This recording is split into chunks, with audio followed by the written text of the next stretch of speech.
Of the record పేరుతో ఒక మంత్రికి ఒక మహిళా ఐఏఎస్ అధికారికి మధ్యలో సంబంధం అంటగడుతున్నా లేదంటే డిఫరెంట్ గానో ఆ స్టోరీ అనేది కథనం ప్రచారమైంది ఒక ప్రత్యేక ప్రైవేట్ ఛానల్లో.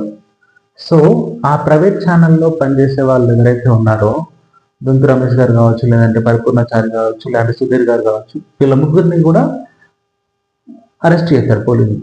ఎందుకోసం అరెస్ట్ చేశారు అంటే తప్పుడు వార్తలు రాశారు, ఏ విధమైన ఆధారం లేకుండా రాశారనే పేరుతో వారిని అరెస్ట్ చేశారు.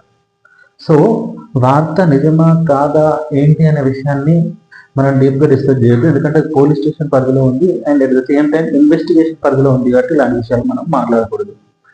కానీ మహిళల పట్ల లేదంటే మహిళా అధికారుల పట్ల ఏదైనా తప్పుడు వార్తలు రాసినట్లు నిజమే అయితే కనుక ఖచ్చితంగా తప్పు. ఈ విషయంలో అందరూ కూడా ఖండించాల్సిన విషయం ఉంది.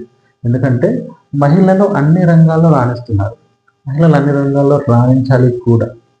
సో ఇలాంటి తరుణంలో, ఇలాంటి సందర్భంలో వాళ్ళ మీద బ్యాడ్ కామెంట్స్ చేయడం కానీ, లేదంటే బ్యాడ్గా ప్రొజెక్ట్ చేయడం కానీ, లేదంటే బ్యాడ్గా చూపించడం కానీ ఇవి కంప్లీట్గా తప్పు.